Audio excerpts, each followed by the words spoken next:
She fuck with me cause I know how to get it. I fuck with her cause I know she committed. She know I'm working, I always stay busy. She know I'm grinding for hundreds and fifties. I know she real by the way that she act. When I was down.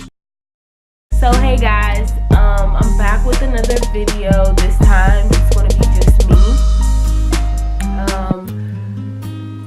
I still don't know what to call y'all, so I'm just gonna say hey you guys.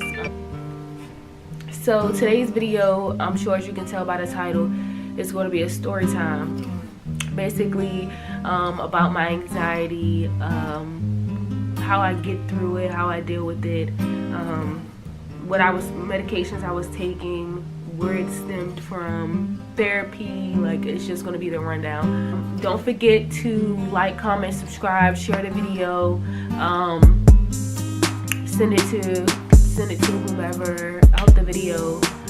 It's helpful to people because when I was going through anxiety, when I first experienced it, of course I was on Google, I was on YouTube, I was pulling up everything. So hopefully this video, of course, can help someone. Let's get into the video. Okay. So we're gonna start off with where it came from, how it came about, blah blah. So it was June of 2016. It was a silver 2000 Chevy Malibu. So my dad bought me my first two cars. Actually, I was on my way. I was about 2 hours and 30 minutes away from home, like 2 hours and so away from home, and I had to work. This day. It wasn't early in the morning, but it was probably like 8, 9 o'clock in the morning. So I'm coming from 2 hours away. I'm not gonna give details, it's just that's doing too much. So I was coming from this place that was about 2 hours and 30 minutes away, and I had to go to work. So I'm rushing, like I'm doing 80 and a 60 ticket, like I'm flying. I'm like, yeah, Dad, my car is driving funny, blah blah. So he was like, okay, I'll check it out. He was like, when do you come back home? I'll check it out when you get home, blah blah. So I told him when I come back home. He was like, he'll check it out. So I'm like still driving 2 days after, and I'm like, my car is driving really crazy, like really funny. So on my way home, of course I was living with my dad at this time, I'm like my car is really like tripping out, but I gotta get home. But as soon as I get home, I have to go to work. So I called my dad and I'm like, can I take your truck and you just you keep my car so I can go to work? I'm driving home. I'm probably like 45 minutes away from home at this point. So I'm driving and I'm on the phone. So my father I'm like, Daddy, no, this is really like, it's tripping. So he like, pull over, look at your tires. So I pull over, I look at my tires. I don't know what I'm looking at. So of course I say, oh, it looks fine. Dad, it looks fine. So he like, okay, well then just hurry up and get home, because there's nothing he can do about it over the phone. Like, I don't know what I'm looking at, first of all. So he has to physically see the car. So he's like, I'm like, it looked fine to me. So I'm driving, and next thing I know, I hear a loud like pop. And before I can react to the pop, my car just did whatever it wanted to do. Like, my tire popped, of course. So once I heard the loud pop, my car just I turned this way. I hit that wall. I hit the median, the wall. So I hit that, and then I spin around. I bounced and hit the far left. Now, literally this entire time, thank God, while I'm bouncing from one lane to the other lane and back this way, I'm not hitting no other cars, thank God. So they must have seen my car doing whatever it was doing and like stopped. So I slam against this side, and then my car, it spins, and then I slam against this wall. I bounce off that wall, spin again, and hit the wall again. But the last time I hit the wall, my car stayed over there, but I'm facing oncoming traffic. So my car spun around and ended up facing the traffic coming this way, coming the way that I was driving. So I had my dog with me at the time. I had a little baby pit bull. It was like literally a baby, little teeny. It was like probably because I'm facing oncoming traffic and it's a 18-wheeler coming towards me, and it's hard for them to slam on brakes. So I was like, oh, you won't kill me. So I jumped out the car and I leaned against the wall. I leaned against the bridge wall.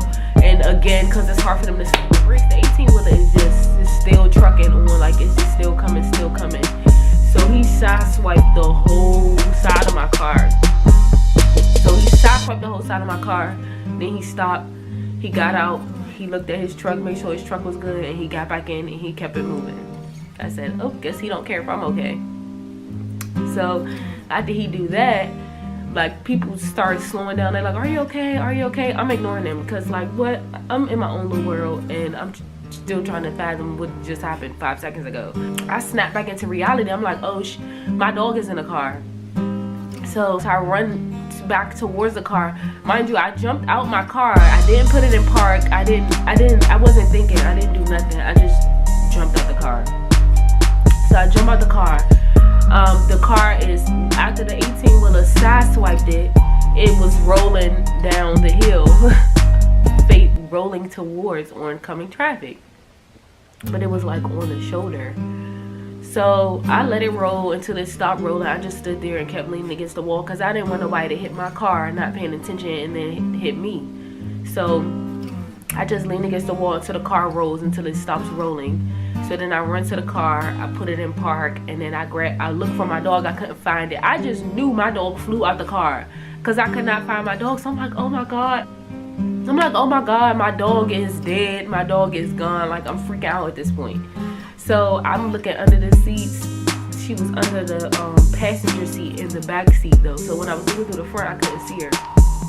I looked through the back, I looked under the back. She was literally balled up under the passenger seat of the car. So I grabbed her, I grabbed all my stuff, and I'm just still standing there. So a lady had rolled past and she was like, I called 911 for you, I hope you're okay. So I get on the phone, I'm calling my dad. Of course now he doesn't answer. So I'm like, oh my God. It's probably because I called him so many times prior to, he didn't answer. He probably set his phone down, and then because he's busybody, so he probably set his phone down, was doing whatever. So then I was like, all right, I'm gonna call my mom. So I called my mom, and she was on the phone. Funny thing, she was on the phone with my grandmother. Just got in a car accident. I don't know where I'm at. Like, I need somebody to come get me, like, or something. Like, I don't know where I'm at. I was fine though. Like, I wasn't hurt, thank God. I had no scratches, no bruises. Like, my back was hurting, but besides my back pain, like, I was A-okay. Like, literally blessed. Not a scratch in sight. So, my mom was like, what? Where are you? I'm like, I don't know. Because I was on the, I was like 45 minutes away from my home. So, I want to say the ambulance came, and my mama and my grandmother are on the phone praying. The fire truck came, and he's like, you want to go to the emergency room? I'm like, yeah, maybe somebody can pick me up from there. I get in the ambulance, and before I get in the ambulance, the fireman is like, do you see your tire? I'm like, yeah, I think it popped. And he was like, you have no, I think he said it was like no tread. Like, something was missing off my tire. I want to say it was a tread or something like that. Like, he was like, your tire is flat as hell. Like, why are you driving on this type of tire? I'm like, because I didn't know. Go to the emergency room. They took me to like Anne Arundel or something. When he checked me out, he was like, my spine was crooked when I had got my x-ray. So back pains to this day from it. I've been in a few car accidents. Really not good. But yeah, so then I get home, and that was that. So then I think like 2 days later, me and my dad had to go pick up my car from the junkyard. Well, the man was like, you either come get it or he was like, it's total, you can't do nothing with it. My airbags was deployed. It was a hot mess. Like, the whole front of my car was pushed back. Like, it was a hot mess. So my dad never saw the car. So when he finally saw the car, he was like, oh wow. Like, he didn't think it looked that bad, as bad as like I was describing it. So then we just cleaned everything out the car. That was that. So probably like a month later, he bought me another car, and That one was a 2001 Toyota Avalon. That's that. So we're gonna fast forward a little bit. So I started at the time when I got in a car accident, I was working at Foot Locker.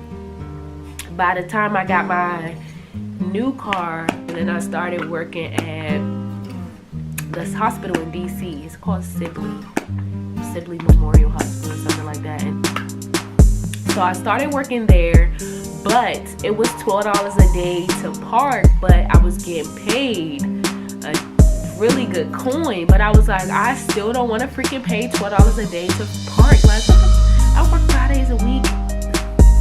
Times that by no. So I'm like, oh, I don't want to pay that. So my mom lived like 10, 15 minutes away from the hospital. So I told her, I'm like, look, I'm just gonna come and pick you up every morning. We drive me to work. So I started to feel myself like have anxiety, which is where my symptom was. I used to feel like my throat was closing up, and I used to feel like I was about to die. No, I don't know how it feels to die, but it's the closest my closest imagination to it. Like, I would just feel like my world was closing, it was shutting down on me.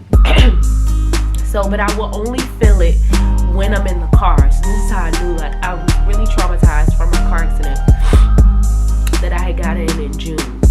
So this is probably like August.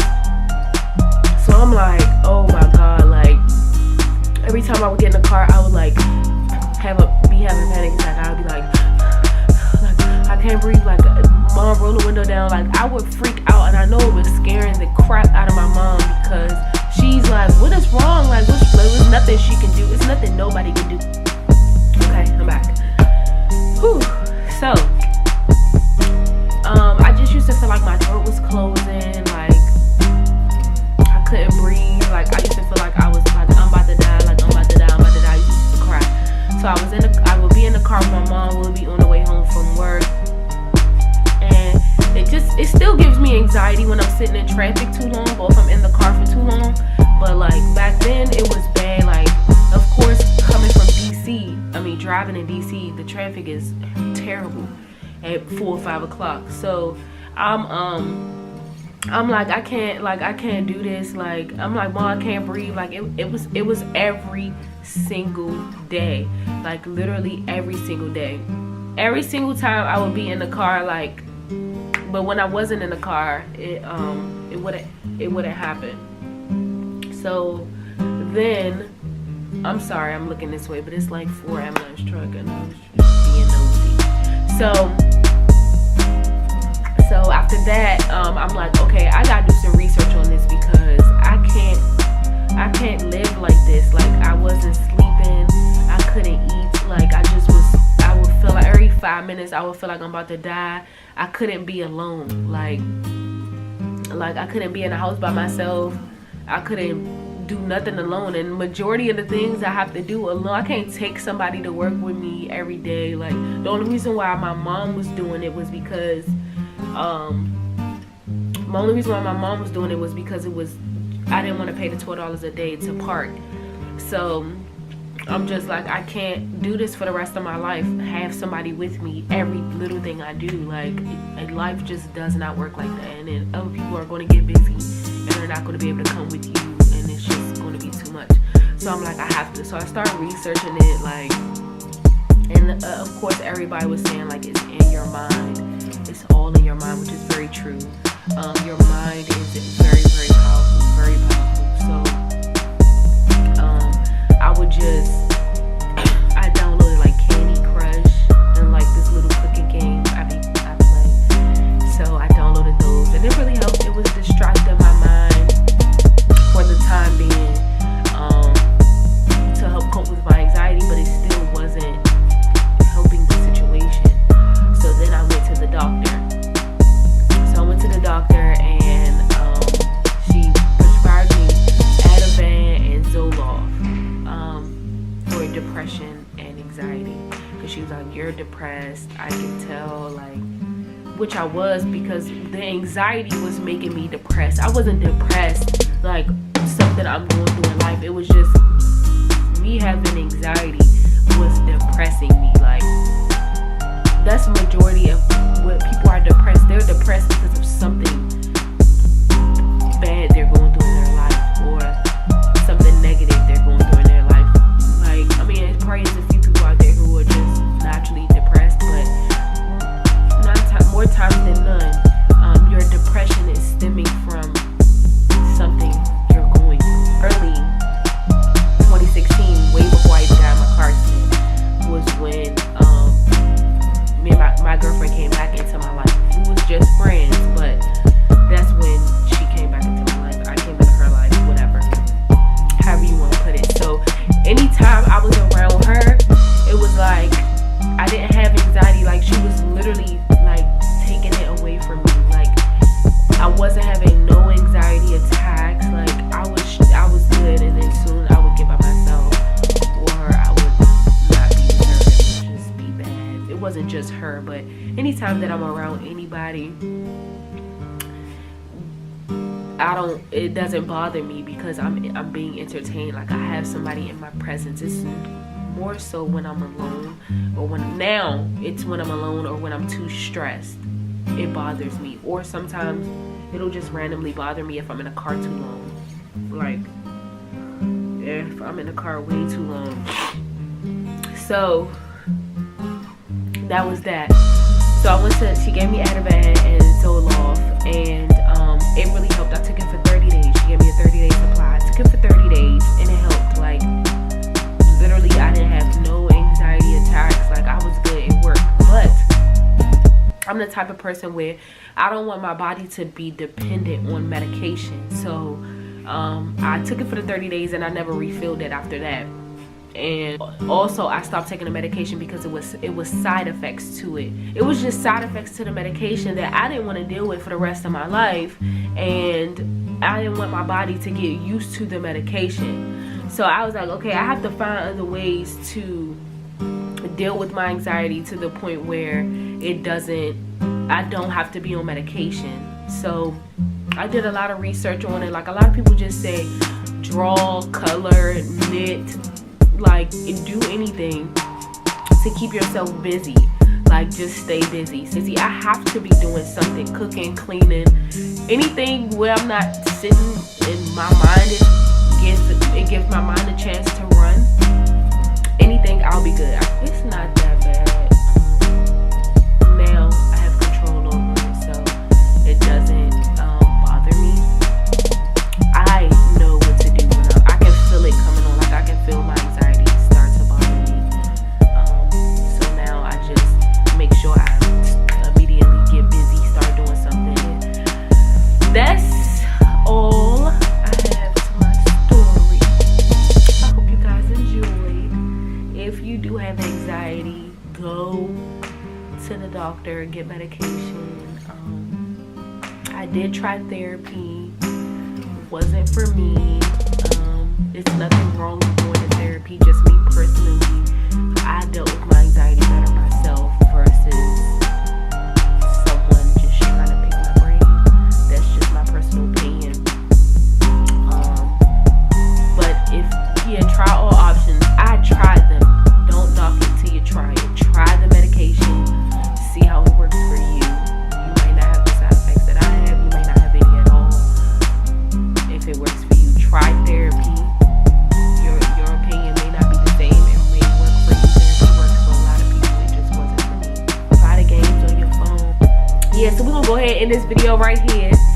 Don't forget to like, comment, and subscribe and share this video. I really hope this video helps somebody who's going through anxiety and don't know what to do, or try the medicine, try therapy, and try Candy Crush. Girl, it works. I'm telling you, I was just playing it this morning. It works. My anxiety wasn't even bothering me this morning. Now I play it for no reason. I just be playing it. But if it helps, it helps. So I'm gonna go ahead and end this video right here so I can edit it and get it up. Boom. See y'all later.